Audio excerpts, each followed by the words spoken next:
ମୁଁ ହରି ସ୍ୱାଗତ କରୁଛି ଆପଣମାନଙ୍କୁ ହରିଶ ଓଡ଼ିଆ ଟିଭି ୟୁଟ୍ୟୁବ୍ ଚ୍ୟାନେଲର ଆଉ ଏକ ନୂଆ ଭିଡ଼ିଓରେ। ତ ବର୍ତ୍ତମାନ ଭିଡ଼ିଓରେ ଆପଣଙ୍କ ପାଇଁ ଅପଡେଟ୍ ରହିଛି କି 1 ଏପ୍ରିଲରୁ ବଦଳିବ 7 ନିୟମ। ଗ୍ୟାସ୍ ସିଲିଣ୍ଡର ସହିତ ଇପିଏଫ୍ରେ ହେବ ପରିବର୍ତ୍ତନ। ଏମିତି ବହୁତ ସାରା ଇନଫର୍ମେସନ୍ ରହିଛି। ସୋ ଭିଡ଼ିଓକୁ ବିନା ସ୍କିପ୍ କରି ସମସ୍ତେ ଶେଷ ପର୍ଯ୍ୟନ୍ତ ହିଁ ଦେଖନ୍ତୁ। ତ ତା ପୂର୍ବରୁ ଭିଡ଼ିଓ ଗୋଟେ ଲାଇକ୍ କରନ୍ତୁ। ଯଦି ଚ୍ୟାନେଲକୁ ନୂଆ କରି ଆସିଛନ୍ତି ଚ୍ୟାନେଲକୁ ସବସ୍କ୍ରାଇବ୍ କରିବା ସହିତ ପାଖରେ ଥିବା ବେଲ୍ ଆଇକନ୍ରେ କ୍ଲିକ୍ କରନ୍ତୁ ଆଗକୁ ଏଭଳି ଲାଟେଷ୍ଟ ଅପଡେଟ୍ ପାଇବା ପାଇଁ। ପ୍ରତିବର୍ଷ ପରି ଏଥର ମଧ୍ୟ ନୂତନ ଆର୍ଥିକ ବର୍ଷ 1 ଏପ୍ରିଲରୁ ଆରମ୍ଭ ହେବ। ନୂତନ ଆର୍ଥିକ ବର୍ଷ ସହିତ ଆରମ୍ଭ ଅନେକ ପରିବର୍ତ୍ତନ ଘଟିବ। ନୂଆ ଆର୍ଥିକ ବର୍ଷ 2024-25ରେ ଆରମ୍ଭ ସହିତ ଜନସାଧାରଣଙ୍କ ଜୀବନରେ ଟଙ୍କା ଏବଂ ସଞ୍ଚୟ ସମ୍ବନ୍ଧରେ ଅନେକ ଗୁରୁତ୍ୱପୂର୍ଣ୍ଣ ପରିବର୍ତ୍ତନ ଦେଖାଯିବ। ବ୍ୟକ୍ତିଗତ ଅର୍ଥ ବିନିଯୋଗ ଯୋଜନା, ଫାଷ୍ଟାଗ, ଇପିଏଫ୍ ଏବଂ ଅନ୍ୟାନ୍ୟ ଟଙ୍କା ସହିତ ଜଡ଼ିତ ପରିବର୍ତ୍ତିତ ଆଇନ ଏପ୍ରିଲ 1ରୁ ଲାଗୁ ହେବ। ତ ଚାଲନ୍ତୁ ପ୍ରଥମରେ କ'ଣ ରହିଛି ଦେଖନ୍ତୁ। ପ୍ରଥମରେ ରହିଛି ପାନ୍ ଆଧାର ଲିଙ୍କ୍ ସମୟସୀମା। ପାନ୍ ଆଧାର କାର୍ଡ଼ ସହିତ ସଂଯୋଗ କରିବାର ସମୟସୀମା ପୂର୍ବରୁ ଅନେକ ଥର ବୃଦ୍ଧି କରାଯାଇଛି। ସର୍ବଶେଷ ଅପଡେଟ୍ ଅନୁଯାୟୀ ପାନ୍ କାର୍ଡ଼କୁ ଆଧାର ସହିତ ସଂଯୋଗ କରିବାର ଶେଷ ତାରିଖ ହେଉଛି ମାର୍ଚ୍ଚ 31, 2024।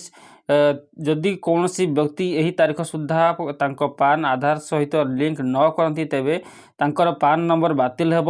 ପାନ୍ କାର୍ଡ଼ ବାତିଲ ସ୍ପଷ୍ଟ ଭାବରେ ଅର୍ଥ ହେଉଛି ସମ୍ପୃକ୍ତ ବ୍ୟକ୍ତି ବ୍ୟାଙ୍କ ଆକାଉଣ୍ଟ ଖୋଲିବାକୁ କିମ୍ବା କୌଣସି ପ୍ରମୁଖ କାରବାର କରିପାରିବେ ନାହିଁ।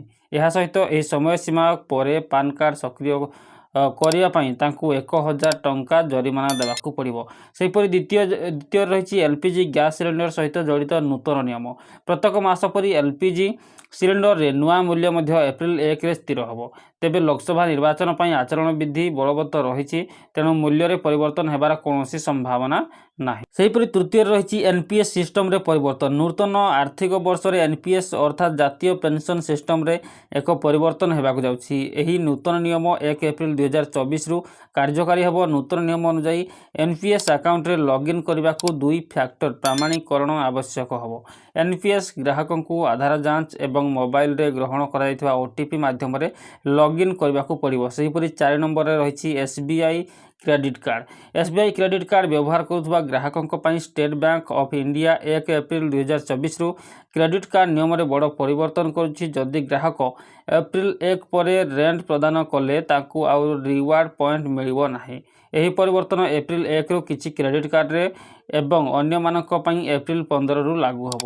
ସେହିପରି ନୂତନ 5 ନମ୍ବର ରହିଛି ନୂତନ ଟିକସ ବ୍ୟବସ୍ଥା। ନୂତନ ଟିକସ ବ୍ୟବସ୍ଥା 1 ଏପ୍ରିଲ 2024ରୁ ଡିଫଲ୍ଟ ଟ୍ୟାକ୍ସ ସିଷ୍ଟମରେ ପରିଣତ ହେବ।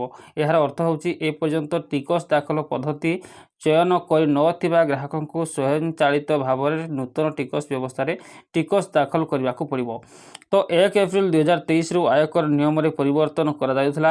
ନୂତନ ଟିକସ ବ୍ୟବସ୍ଥା ଅନୁଯାୟୀ 7 ଲକ୍ଷ ଟଙ୍କା ପର୍ଯ୍ୟନ୍ତ ଟିକସ ଯୋଗ୍ୟ ବେତନ ଥିବା ଲୋକଙ୍କୁ କୌଣସି ଆୟକର ଦେବାକୁ ପଡ଼ିବ ନାହିଁ। ସେହିପରି 6 ନମ୍ବରରେ ରହିଛି ଇପିଏଫ୍ର ନୂତନ ନିୟମ। ନୂତନ ଆର୍ଥିକ ବର୍ଷରେ ଇପିଏଫ୍ର ଏକ ବଡ଼ ପରିବର୍ତ୍ତନ ହେବାକୁ ଯାଉଛି। ନୂତନ ନିୟମ ଅନୁଯାୟୀ ଯଦି ଜଣେ ନିଜର ଚାକିରି ବଦଳାଇବେ ତେବେ ତାଙ୍କର ପୁରୁଣା ଇପିଏଫ୍ଓ ଅଟୋ ମୋଡ଼ରେ ସ୍ଥାନାନ୍ତରିତ ହେବ। ଏହାର ଅର୍ଥ ହେଉଛି ବର୍ତ୍ତମାନ ଚାକିରି ପରିବର୍ତ୍ତନ ଉପରେ ଗ୍ରାହକଙ୍କୁ ଇପିଏଫ୍ଓ ରାଶି ସ୍ଥାନାନ୍ତର ପାଇଁ ଅନୁରୋଧ କରିବାକୁ ପଡ଼ିବ ନାହିଁ। 7 ନମ୍ବରରେ ରହିଛି ଫାଷ୍ଟାଗର ନୂତନ ନିୟମ। ଯଦି ଗ୍ରାହକ ବ୍ୟାଙ୍କରୁ ତାଙ୍କ କାରର ଫାଷ୍ଟାଗ ଓ କେୱାଇସି ଅପଡେଟ୍ କରିନାହାନ୍ତି ତେବେ 1 ଏପ୍ରିଲରୁ ସମସ୍ୟାର ସମ୍ମୁଖୀନ ହୋଇପାରନ୍ତି। ଯଥାଶୀଘ୍ର ଏହି କାର୍ଯ୍ୟ କରିବା ଜରୁରୀ, କାରଣ ମାର୍ଚ୍ଚ 31 ପରେ ବିନା କେୱାଇସି ଫାଷ୍ଟାଗ ବ୍ୟାଙ୍କ ଦ୍ୱାରା ନିଷ୍କ୍ରିୟ କିମ୍ବା କଳା ତାଲିକାଭୁକ୍ତ ହେବ। ଏହାପରେ ଫାଷ୍ଟାଗରେ ବାଲାନ୍ସ ଥିଲେ ମଧ୍ୟ ଦେୟ ପ୍ରଦାନ କରାଯିବ ନାହିଁ। ଆର୍ବିଆଇର ନିୟମ ଅନୁଯାୟୀ ଫାଷ୍ଟାଗ ପାଇଁ କେୱାଇସି ପ୍ରକ୍ରିୟା ସମ୍ପୂର୍ଣ୍ଣ କରିବାକୁ ଏନ୍ଏଚ୍ଆଇ କହିଛି।